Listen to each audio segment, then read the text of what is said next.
ስተት ነው ዋሽተብናል የምትሉትን የፈለጋችሁትን መረጃ ልታመጡ ትችላላችሁ፣ ቀበላችኋለሁ። የምታመጡ ማምጣት ከቻላችሁ ማለት ነው። እንደማታመጡ እርግጠኛ ነኝ። ግን was given at 6. She hit puberty at 9. That means Muhammad married someone who, by your definition, was a child. Do you agree? Yes, I do agree. Right. So you agree with child marriages? No, I don't agree. So you don't agree? Right. Go on. No, because she started her period. Not at 6. No. Not at 6. Yeah, but she has started. Not at 6.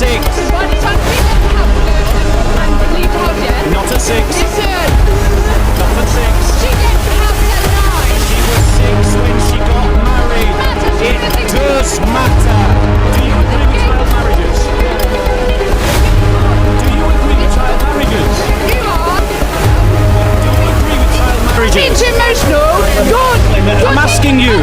You're taking back. I'm asking you a question. Do you agree with child marriages? Yes, yes. Do you agree with I'm child not going to marriages? deny it. I'm not going to deny it. Do you agree with child marriage? Yes!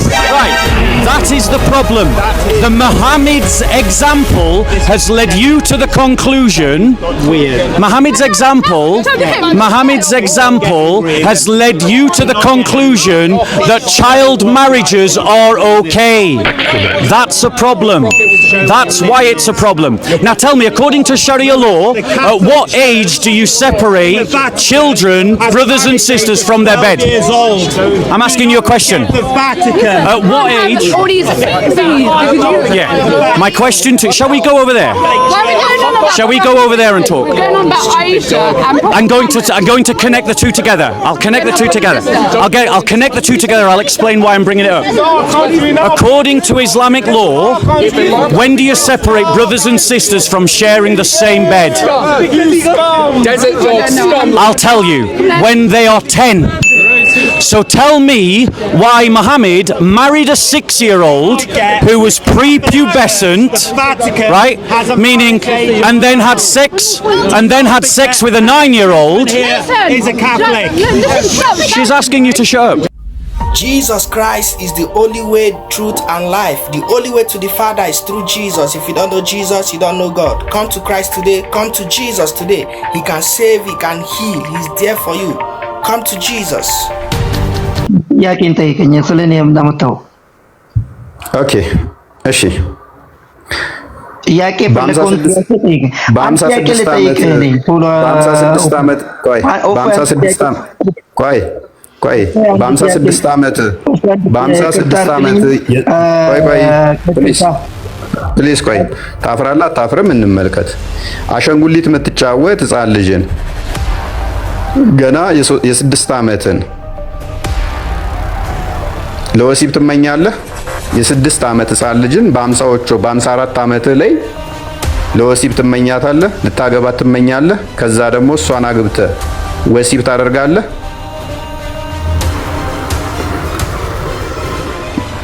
ኦፍ አንዴ ይቀርታ በአካል በጠረጴዛ ዙሪያ ማውራት እንችላለን። እንደዚህ ቴሌግራም ምንድነው ትችላለህ? እችን ነገር ትችላለህ? በጠረጴዛ በአካል ተገናኝተን ማውራት እንችላለን። በአካል ይቻላል። ያው አሁን እያወራን እኮ ነው። 27000 ሰው በላይ እያዳመጠ ነው። አይ አላፍርበትም ካልክ ይሄንን መልስልኝ። አለማፈርህም አይው አላፍርበትም የጠየቁን ጥያቄ መልስልኝ። እኔ በዲን ያላፍርም በነብዩ መሐመድ ሰለላሁ ዐለይሂ ወሰለም አላፍርም። እኔ እናንተ ማንንም አንጨምርም። አትፍራ። ፎሎ አድርጉኝ።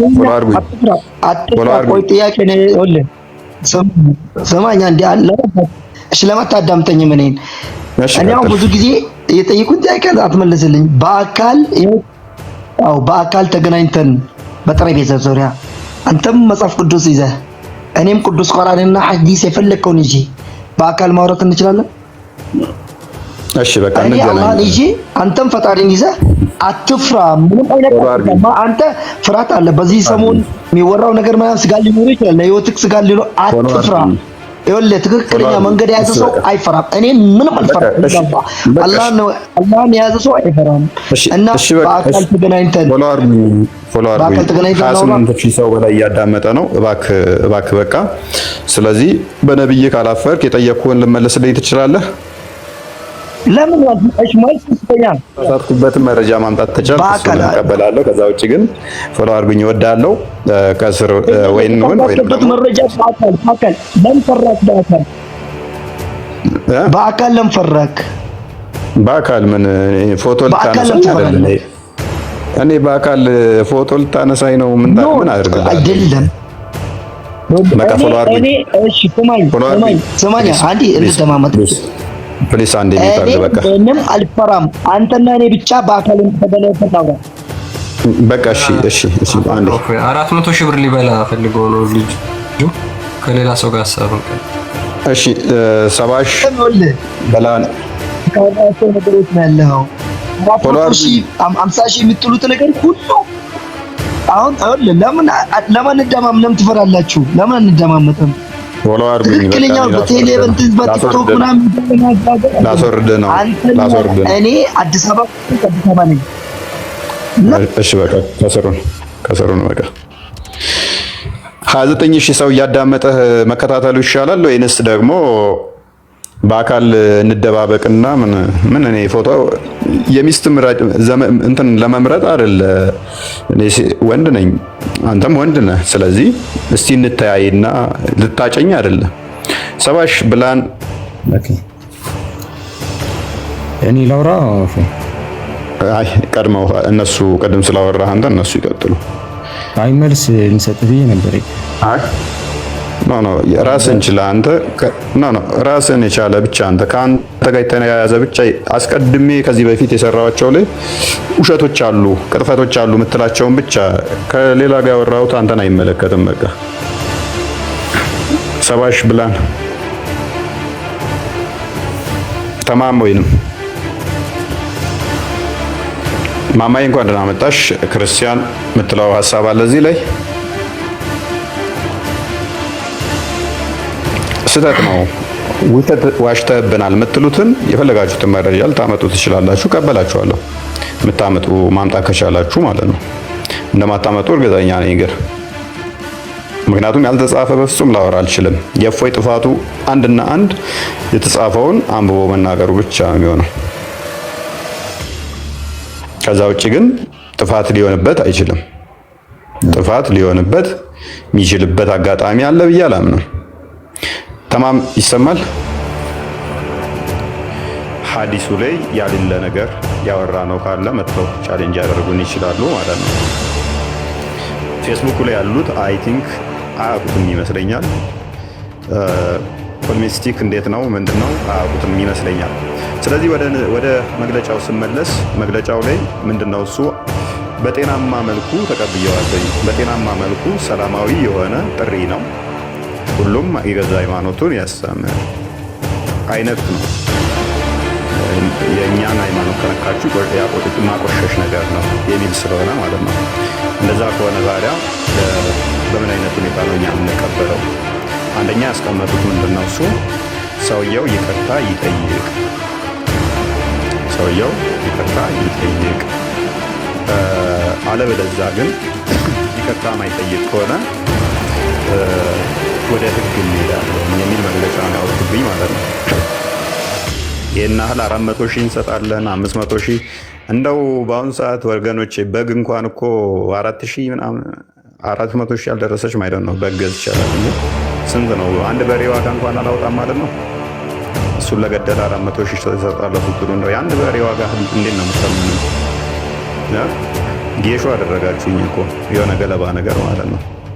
የፌስቡክ ፍርደኞች ማለት ነው።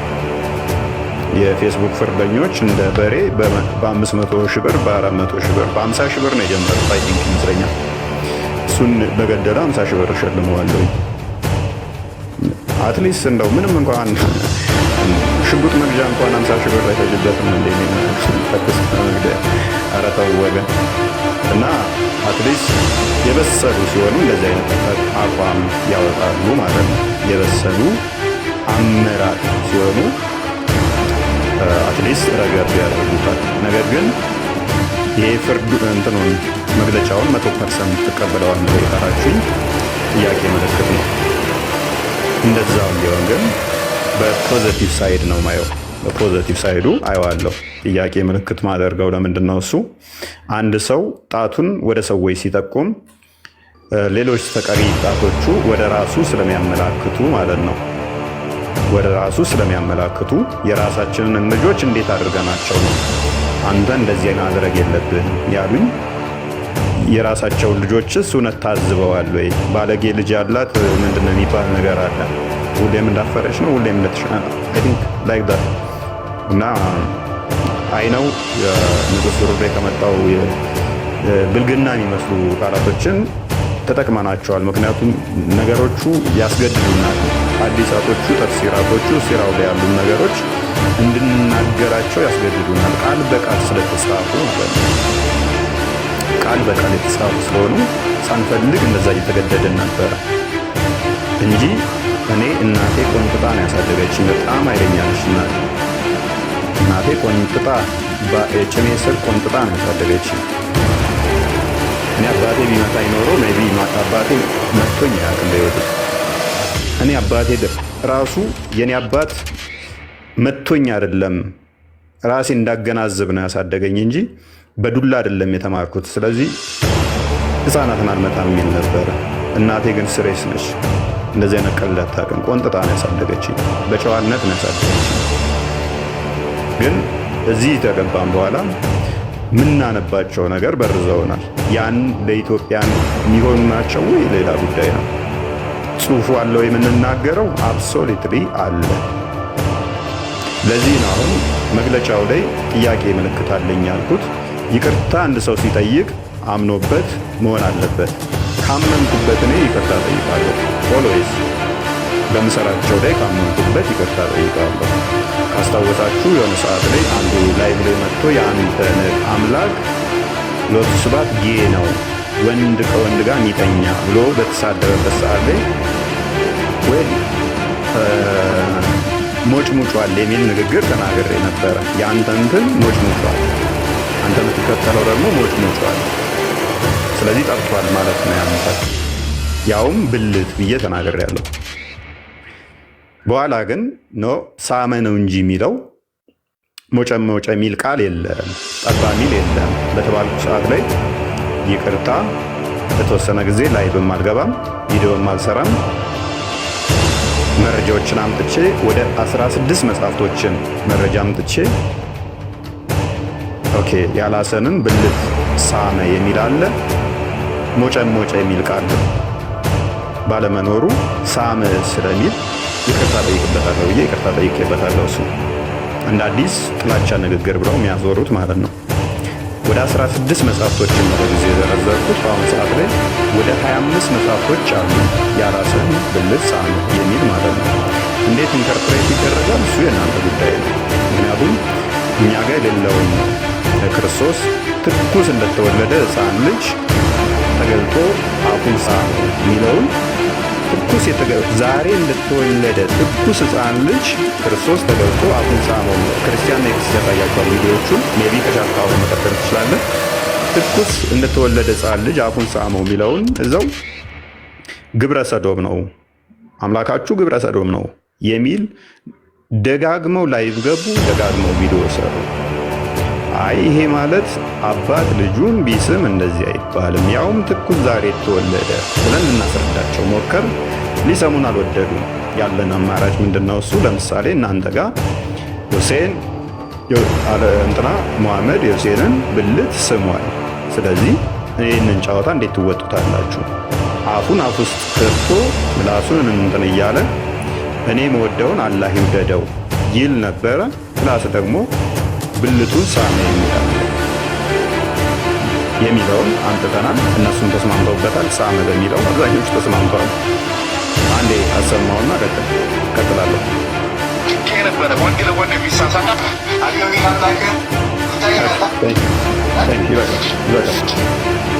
ይበቃል።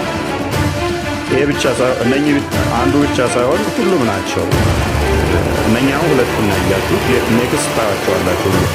የእናንተ አምላክ ጌ ነበር እያሉ በሚሳለፉበት ሰዓት ላይ የተሰጠ ምላሽ ነው ማለት ነው። አፉን ትኩስ የተወለደ ሕፃን ልጅ ሳመ ሲባል አምላካችሁ ጌ ነው እያሉ መሳለፍ